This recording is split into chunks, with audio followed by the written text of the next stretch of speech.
Good afternoon, ladies and gentlemen, and welcome to the Radio Society of Harrow. This afternoon we have a talk by John Delves, G3VHH, and Steve Beattie, M0XVT, all about the Bushy Heath SDR. Welcome. Yeah, we've got a good afternoon. Yeah, we're going to mainly talk about the Bushy website, but a lot of what I'm going to tell you relates to any of the web SDRs that run on a similar platform. So if you go on to Hat Green or any of those, it's basically the same kernel of the software, has different layouts, and some of the Dutch websites that use the same kernel of this have got different ways of doing things, but it's basically all the same. So I'll go through all the facilities that are on there. Some of these are on here but are not on other websites, but I'll explain it as we go along. So basically, have we got the light? Is it coming on? No. If you can just point on the WebSDR.org, that will take you to a list of all of the web SDRs that are linked to this Dutch website. And on here it'll give you a list of all of them all around the world, so you can go into Australia, Germany, Russia, the States, and you can see different web SDRs there. So, you know, if you want to see whether your antenna's working, you can probably log into one of those websites and have a look. So this is the sort of thing you get. You can filter it by the frequency you want to be on. So if you want to look at 60 metres or 4 metres or 6 metres, there's options up there that says any and in the region as well. So it's quite useful if you just want to find out what other web SDRs there are available around the world. Right, if we move down, you'll see this is mobile access here, and you press that button. If you're using an iPhone or an iPad, normally it will come up on the screen to say that you're using that sort of device. But if it doesn't, you can just click on that and it will go to the mobile one. The biggest difference between the mobile one and the one on the PC is that it's the way you move the cursor to change frequency. On a PC, you just get to the little icon on the underneath where it's got the frequency, and you just slide it backwards and forwards. When you go onto the iPad or a pad, you have to move the frequency. That it stays in the centre all the time, but we'll have a look, because you can actually run it on there if you wanted to press it. Just press it, you'll just see the difference. Mobile. Oh, that one. Yeah. I should know. Yeah. So that's the difference in the screen. And as I say, what you do is you move the screen at the top backwards to forwards rather than anything else. So again, you've got most of the facilities, but that you have on the main one, but it's handy if you've got an iPhone or anything like that. Right. Moving down a little bit further, there's been issues with sound. I know someone said to me they'd had problems with the sound. The problem with these Microsoft Edge and Chrome and Fox Pro, they keep changing bits and pieces in their software, and every now and again it will lock you out of the sound.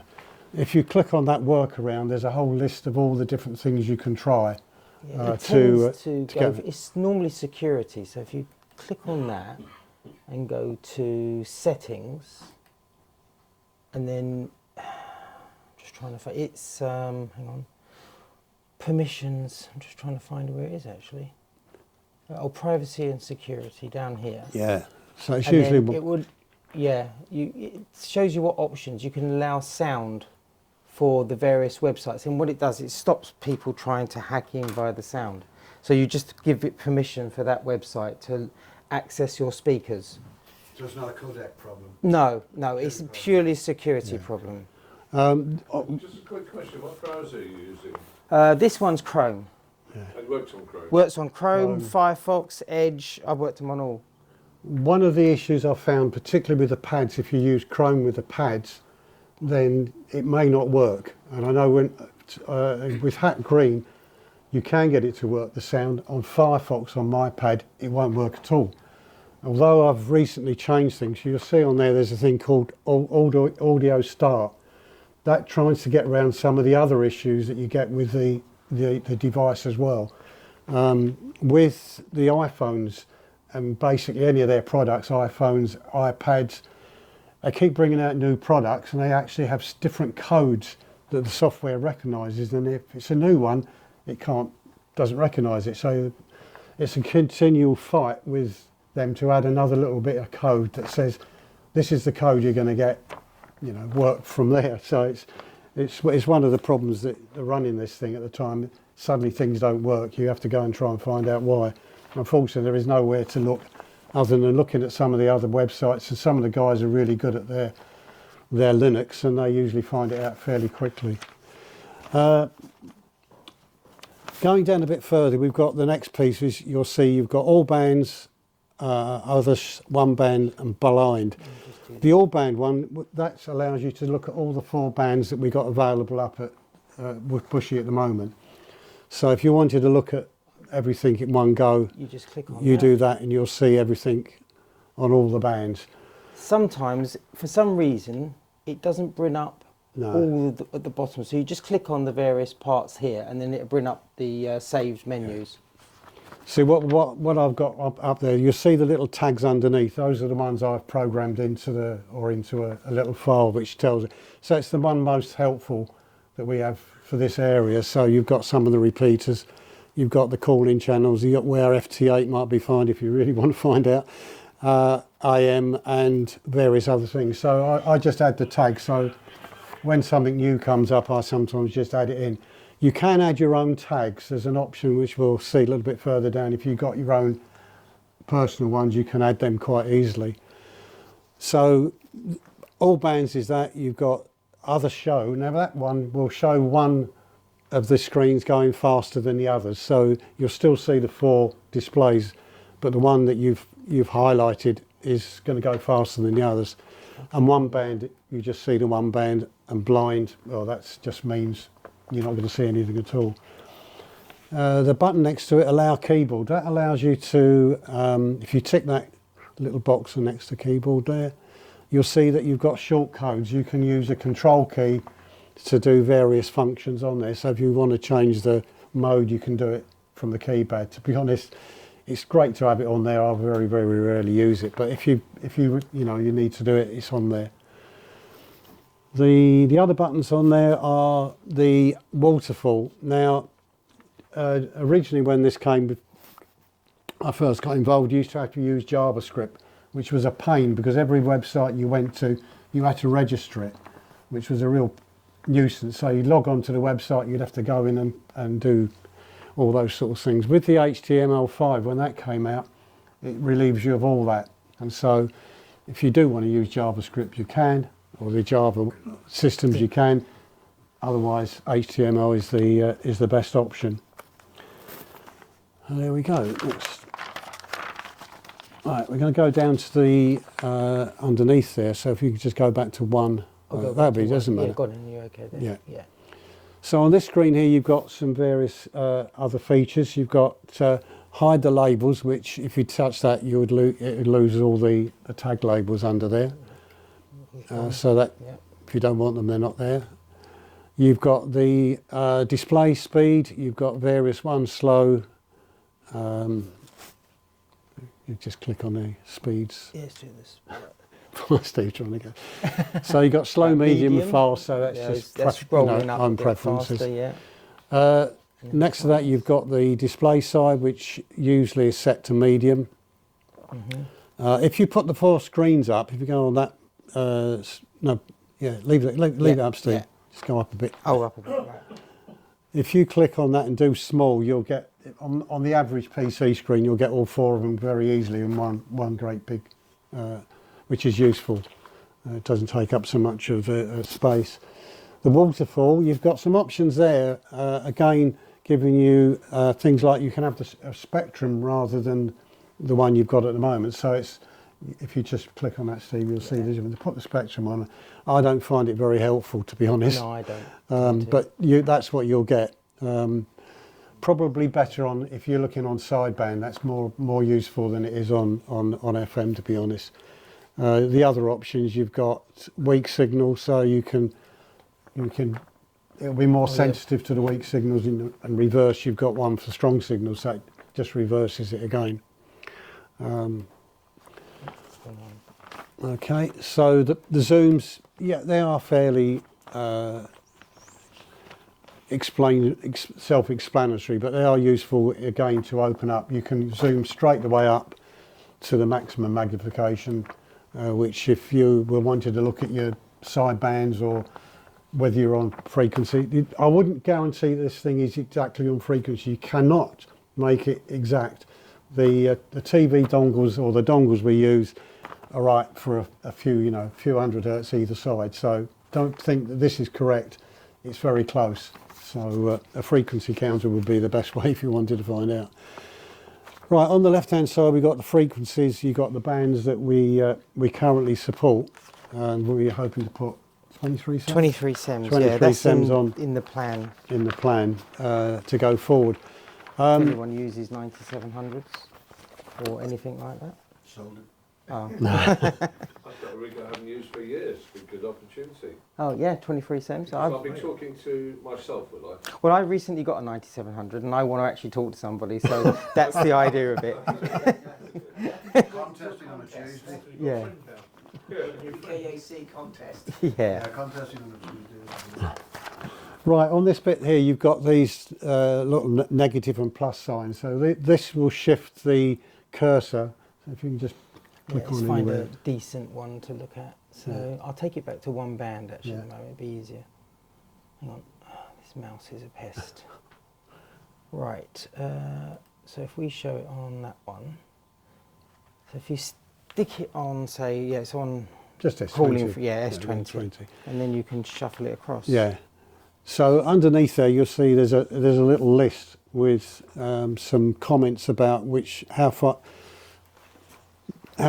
the steps will be regarding which one of these. You can't see it on there, but there's a little list which refers to these three options, and this gives you the steps it will move. The interesting one on FM is it will move at 12.5 kc spacings. That's quite useful if you just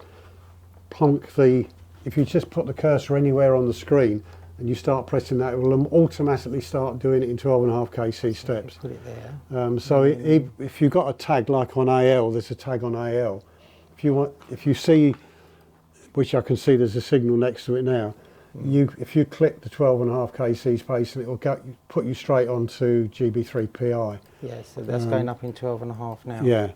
I think you can see ME. Sometimes when the conditions are good, you'll get ME as well, which is in Northampton. So it's got quite a good coverage to the north. The area it doesn't seem to be quite so good is if you go, I'm trying to think, south-east. It's got a bit of a blind spot, and we're convinced that's to do with Ali Pali. It gives it a bit of a shadow. I've been on the Southgate Radio Club net and tried to use it for that. And it was no good at all. No, I think it is the Ali Pali. Yeah. It's pretty high to that Yeah, side. because most of those people are in Enfield or whatever. Yeah. I mean, even NL is not very strong on there. When you consider where it just NL is, you'd causes think a it'd be a shadow strong over that signal, area. wouldn't you? Yeah. It's got a pretty good take-up to the south as well. I've had it picking up the Isle of Wight repeater on 70 SEMs. So that does work. North. What's the antenna? It's got a Diamond V2000 for 2.6 and 70, and then on 4 meters it's a Stereo, which I think is a 3/4. Is it a J-pole, isn't it? Type of J-pole. It says it up on the. It Yes. does tell you where, somewhere. All very good. Yeah, it's all vertical, yeah. Yeah. And there'd be a vertical for 23 SEMs as well. We did have a horizontal up on 4 meters, but to be honest, a halo has got negative gain. And to be honest, the gain on the vertical was as good as the negative. So it was very, very rare that you actually saw anything stronger with the horizontal. I mean, I'd see it at home, but my antenna's not got as much gain, my vertical, so the horizontal works. Yeah, it's about 500 foot ASL. Because what's Yeah, the height? about 500 feet ASL. So it's got a really good takeoff to it. So the steps are just there. You won't see that on any other website. I put it on for my convenience, and it's just stayed there. But the next one is the modes, which again is fairly obvious. You've got wide and narrow. Again, you don't necessarily see the narrow FM on other websites. It's just I found out someone else had done it, and I just found out from their code what to do, and I just added it. You've also got the bandwidth you can adjust with the wide and narrow, which is handy at times when if you just want to narrow it and open it up a little bit. Everything else is fixed, really, in the software. So we're talking for, let's say, sideband 2.3, we just go for the standard, Yeah, Yeah. and the narrow 1.8. it goes down quite, I mean, it's not comfortable listening to it on narrow usually. And when some of these people are running 3 or 4 KCs, then it's horrible. And you sometimes find it on FM as well. If they're very wide and you've got it on the narrow, it just clips it so much. It doesn't sound right. Right, the next screen is it's got the S meter. Again, that varies from different websites. So I found that very early on when I started putting this together, and that was much better than the thin little line that comes with the standard one. I also added the noise reduction software, which was made possible by some very clever guys in the States. I don't find it works very well all the time because it really is, how can I put it? If you listen to it, it's all right on sideband. You don't really need it on FM and AM, but on sideband it sometimes helps. But I found that some PCs it's better than others. So I think it's down to the speed of the PC. Yeah, because it's and maybe how many people are logged on as well, because it slows the PC down. The actual server itself. You've got not 2 notch filters. If you don't have the noise reduction, you'll only have 1. You've got a high boost, which sometimes is handy on FM. It just lifts the top frequencies up a bit. And you've got the various options on the noise reduction, and you've just got 4 settings. So if you go on the very harsh one, it's almost unreadable, I find. You can audio record. Now, I found, particularly on Firefox, that sometimes comes back and says your browser isn't suitable. Ignore it, usually it does. So you can actually just do a recording of yourself and play it back later. And Ideal for testing, really, if Yeah. you want to have a listen. also the other one, if we can get, is there any signals on at all? Yeah. Um, Let's see what we got. Yeah. There's Well, that's the something one, yeah, just go on. right there. Yeah, that's it, that's PI, I Let's think. put the sound on.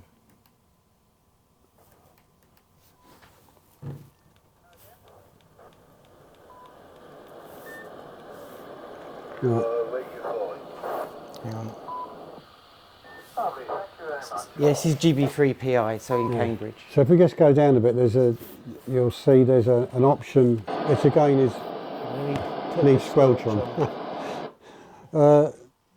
Signal top plot. Whoops.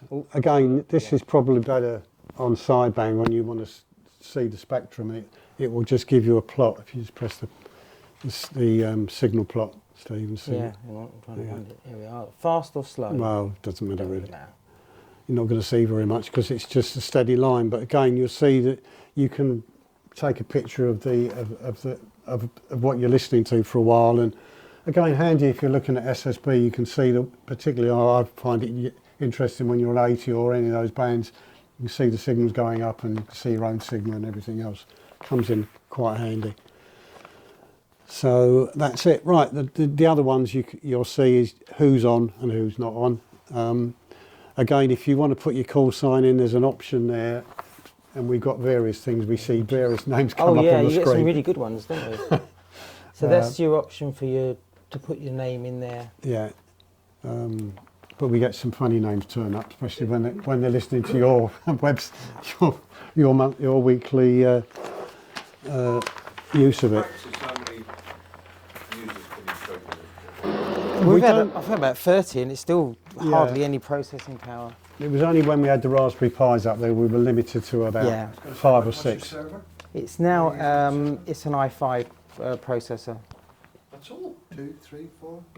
It's oh god, I can't remember. It's about 2.4 gig i5 and it's got a solid state drive in it, and it running Linux, and that's it really. Gig of RAM, away you go. Yeah, I think it's got about 4 gig of RAM, and that's about it. Really? Yeah. I mean, I might have a couple of old servers lying about if you Okay. want. well, I mean, Steve deals with that side. It's actually in my daughter's loft. So I think. Right, okay, so electricity point of view. Yeah, no, you don't really want big servers, no, and also it's vibration as well, noise. So yeah, you can try to keep it as quiet as possible. That's cool. Yeah, otherwise she will kill me. I mean, if you go to Hat Green, they have like 40 or 50 people on there. They would need a fairly hefty machine, and I think the last couple of years they've been buying new servers because it will start to cane it once you get that many people on board. But I mean, most times it's in the tens. It's fine, and I should, I think I've seen about 30 at the most, then, especially when you have the Harrow, club net. What about contesting Tuesdays? Does it go up a bit? No, it goes up a bit. It doesn't really cause it too much of a problem. Sometimes you will see some really strange, like double signals, and it's because if there's a really strong signal near it. And I think there's someone, I'm not quite sure who, someone who lives in here in Bushy, is very near it, and it will just overload the little SDR dongles. Indeed. Yeah, and there's nothing you can do about it. No, apart from changing and going on to the sort of the SD. Oh yeah, the really expensive like £120 ones instead of the £40 ones. So we haven't gone down that route yet. No, we've lost a few of them as it is because they are quite susceptible to static or. Yeah, we had to do. We lost a couple of them, didn't we, at one point? Do you have any extra filtering in front of them? No, there is no. Well, we've got. Well, we do. Oh, you have. Yeah, we built some that's right, band pass filters. You did, didn't you? To try I remember that. Particularly when Steve still had 6 meters running up there at the same time. If they came up, it would just completely block it. So I ended up making individual band pass filters for each band. So because they are so wide, if you don't do that, then out of band signals could, like as Steve said, someone come up strong on 2 meters, it could wipe out 4 and 6. So by having the filters in there, at least it narrows it. I'll show you. I've actually brought one with me. Yeah, we originally used the TV ones, which were about £6 each. Now these are the ones we use now. These SDR ones, They're they're around about £30 or £40 each. They're gradually getting more expensive, unfortunately. They've shot up right. They are. The version. Now, and they've put an upscaler for it. Yes, that's the version 4, isn't it? The version 4, you don't. Before you had to play around with various settings in like HD SDR, and you could still use it for HF, but the 4 we could probably put it on there now, and it would be because one thing I found out, and I haven't ever succeeded yet, I can't get the down converter bit working on it. No? No, on this software. There's a bug in it. Oh no, in other softwares it's fine. Yeah. But you can't have the display and the frequency it's receiving different. There is a way around it, I haven't found out yet. We've got a Russian spy who's taking photographs. By all means, yeah. As long as I get it back, I don't really mind. So do you want to just show, does everyone know how to add their own tags? I mean, I don't know. Has anyone done that? Honestly, I don't even know either. So you better do it, because I haven't actually ever added a tag. You never added a tag? No, I don't really. I'll wait for you to do them. Where's your mouse? Right click on the screen. Oh, God. You've got to drive it. Go on, I'll drive the mouse. You go down. Right. No, go I'll right, go down. Go right, just scroll okay. down. Right. Yeah. Right. Keep going. Keep going. Oh, stop. Oh. Up a bit. Yeah, well, memories. Oh, memories. So if you click on memories. Store. Yeah. Oh, I see. And then you can. I've done it on an iPhone.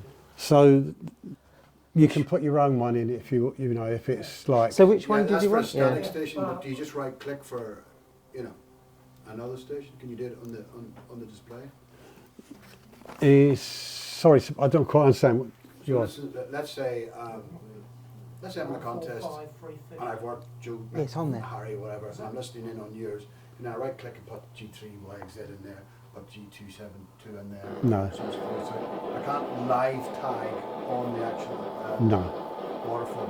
No. I mean, if you literally you can drag and you can click on. If you see a signal, you can click on it and it will get you roughly there. Yeah. But you'll have to fine tune it. And say if you're on FM, you can use the buttons and it will shift it in the 12.5 kc spacing. But that's one thing. One of the other things that does work is this. So when Peter puts up the frequency, if you put up a different frequency to this, when it's in blue, like here, if you click on that, it will take you straight to it. So that's one thing you can do. There's another program I use where whatever's on the cluster, it pulls it off the cluster and sticks it up on. Yeah, I mean probably somebody who's a lot more clever than me with Linux has already done that. Yeah. But So it gives you a live picture of what's been. Yeah. Gotcha. So that's a useful one if someone puts the frequency up. You know, if you change frequency, it'll immediately go to the frequency. The other thing which, again, what you might find useful, and I can't show that up on there, but you can have a copy of this is available. So I'll send that to Peter or someone, and he can distribute it. So it's all what I've been talking about is on here for regular. You can actually make it go directly to a frequency straight from the line on your PC. So you type in sdr.com 8090 tune equals a frequency and the mode, and that means that when you do that, it will immediately go to that frequency. The other thing it does, because we had a friend of ours who didn't like the squelch coming up when he fired it on, it will immediately put the squelch on. Because if you just log in now, it will just come up and you get the noise, and he couldn't stand having the noise coming on straight away. FM. Yeah. FM on Yeah. Well, no, Oh, no, you can put it on SSB, anything you like. Yeah. Any frequency that it covers, you can put in. So, you know, if you've got a favourite one you want to always go to, you can type it in, and it saves you having to fiddle around and do that. So it can be useful. So you've got those other options. You've got that one, and also you've got if someone puts it in the chat box.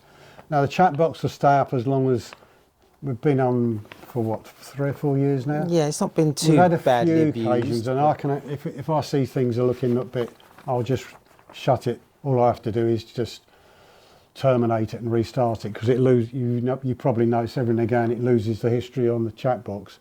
Some of the Hat Green have taken theirs off because of the abuse. I mean, you can't understand why anybody would want to do it, but We had some graffiti last week, didn't we? we had a bit of graffiti the other week, so Yeah. I just took it off. And if people make, I've not seen anything too bad, but if it did, I'd just take it down fairly quickly. I just have to reset it. So We seem to be having it some won't be there for long if it is there. No, it won't. We seem to be having visitors as well from like outside the UK as well. They've been leaving I was a messages guy and from stuff Switzerland, like, didn't yeah. So people are listening to it So far afield by the sound of it. So again, the guy who wrote the software is a Dutchman, and if you go on that WebSDR.org, there's a link on there that takes you to everything there is to know. I mean, it's basically some of this, but without the pictures. But that's where a lot of the information about it. The guy hasn't done any more development because we took it on when it just got to version 11. But there was lots of people. There's other Dutch groups. So all the guys in America have done work on the audio. And if I see anything that looks good that might be useful on here, I'll just find out how they did it, and I'll add it. Gives me something to do. But I don't think there's anything else. I say anything that looks like this, it's got that screen. And I mean, if you go on QR100 online, it's exactly the same software. Most of what I've talked about is on there. Some bits are not. You know, so I've only added a few extra bits that are not on the other sites. So whatever you say. For that at all? Sorry? Is there an API for that? So you could write your own wrapper around it rather than using the web-based system. Like, can you go and write a Python wrapper to then kind of... I've done, no. I mean, a lot of the stuff you can, there's a main core of the software, and the HTML files, the JavaScript files, the configuration files are all available for you to change. And what some of the guys have done is they've built their own front screen on it, and it just links underneath through the software. But I don't know, I mean, that's all I've seen. I've never gone that far because I'm not that good at doing that sort of software. I'm fine with this, I can cope with it. But I mean, some of these guys are really clever with being able to write wonderful looking screens. And they're good. It's still the same engine underneath. Yeah, I get that one. But that's what the API would do. Is I was thinking, as a challenge for myself, I'd go and write code in Python to go and interface with that. That'd be my challenge rather than... Yeah. But yeah, it's not too bad. I've never done JavaScript. I've never done any of that. But I can, because I've done programming background in other programs, you sort of have a feel, you know how to navigate yourself, you know what a function, procedure is, and therefore you know how to filter down to it. So it's usually it's a bit of fun doing it. Right. Any other questions? Yeah.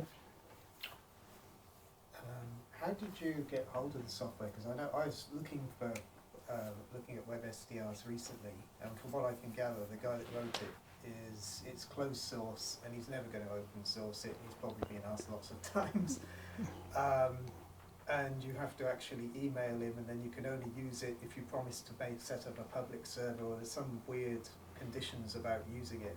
What was your experience of? There wasn't at all. I mean, all it was. I originally emailed him, didn't I? I got it, the software, and then I thought, well, I'm not quite sure what to do with it because I'm not from a programming background. So I contacted John, and he sorted it all out. But yeah, he sent me the program. Yeah. Okay, so you basically just email him, and Yeah. he'll send you. Yeah, he sent me the program. When you set it up, the configuration file has got some settings in it, and part of it is you have to put in the contact person. It is on our screen up there. That's nothing to do. What you see on that screen is nothing to do with what's in the config.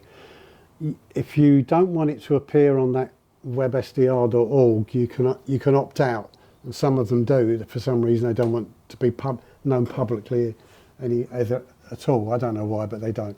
So you can opt out, but you do have to put in a contact person's name. Everything that goes through this website also goes back to them.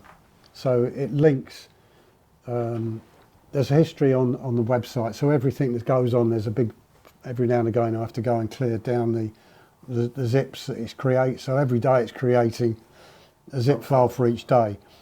But that all goes back to Holland. So they know exactly what's going on with all the websites, so you can see what's going on.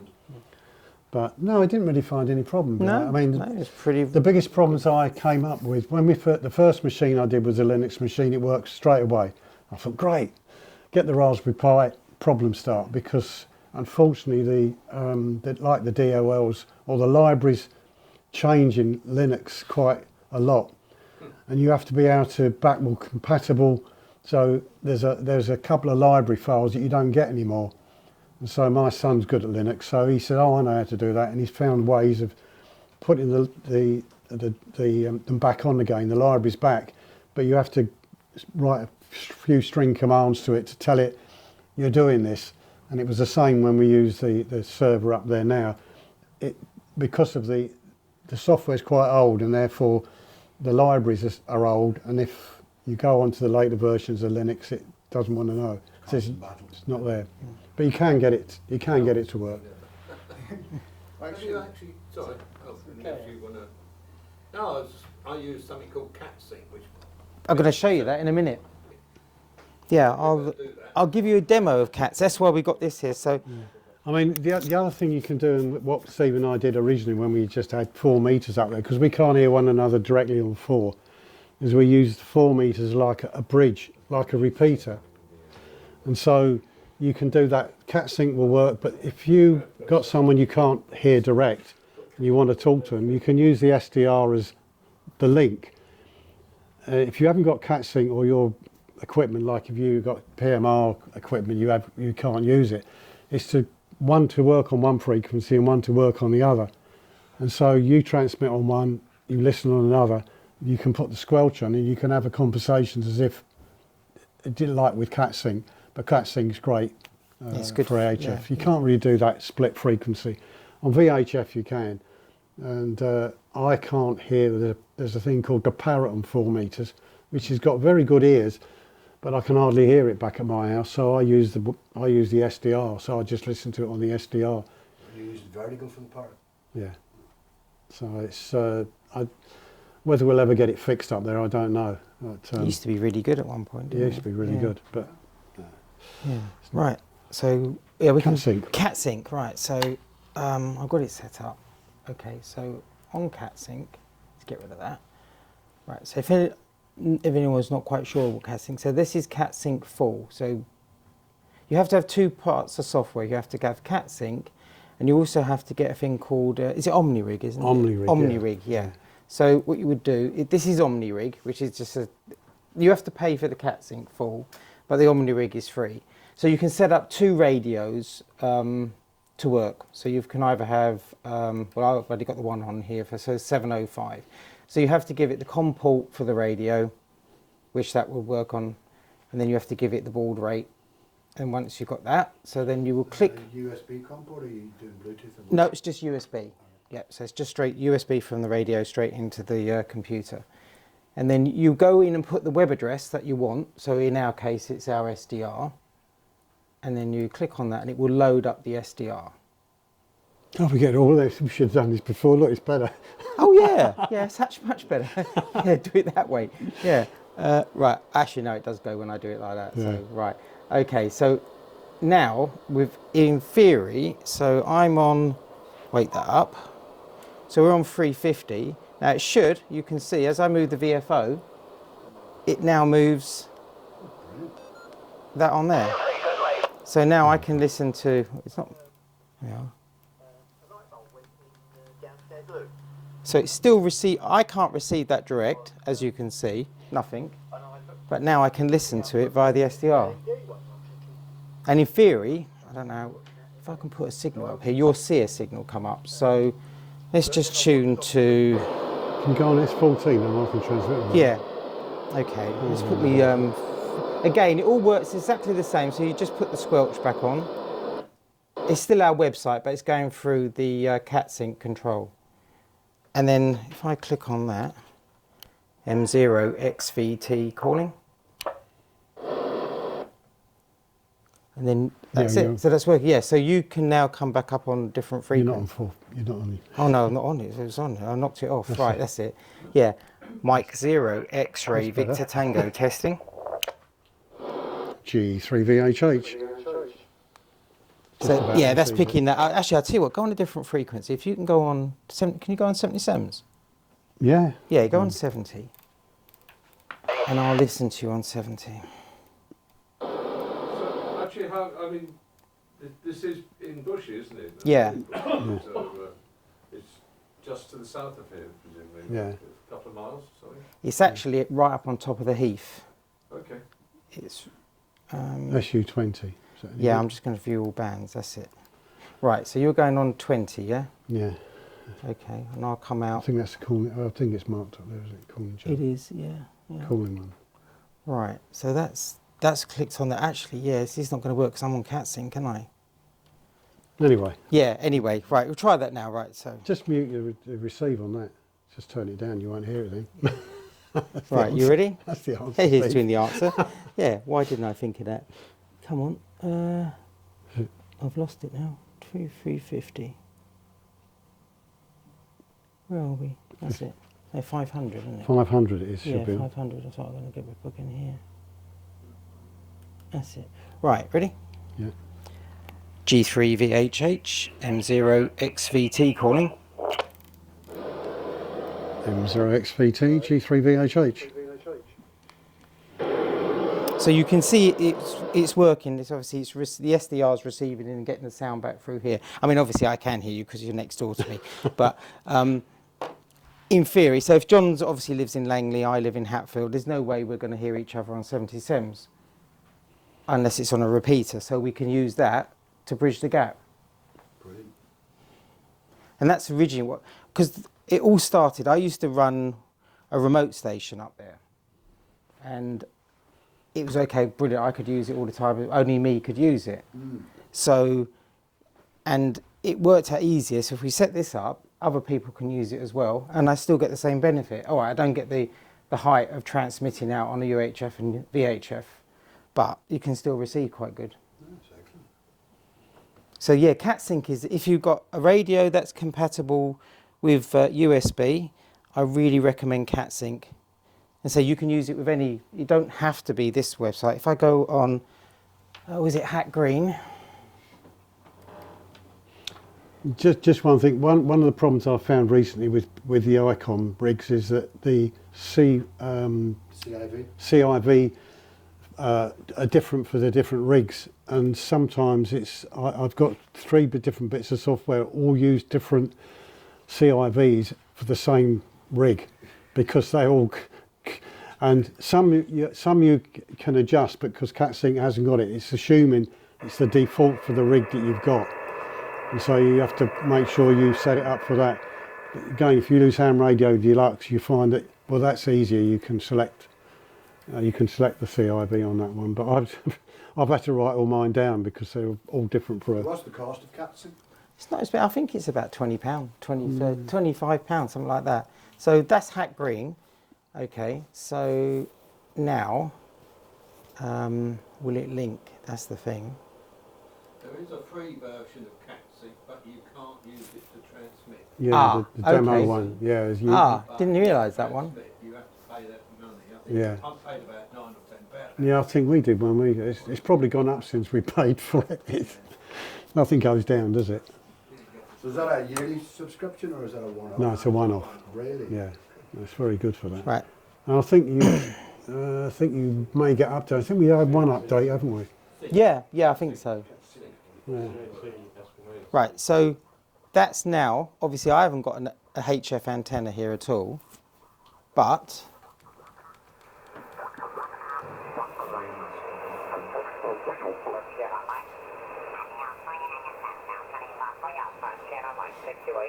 So you can, by using that, say use that what you said, you can, yeah. So you're listening to that, but you may not be able to hear them on your own radio. But your aerial for transmitting out is good enough to hear them. So you can have quite a good QSO. Yeah. Well, a friend of ours who we talked to in the morning, G7CRQ, Adam.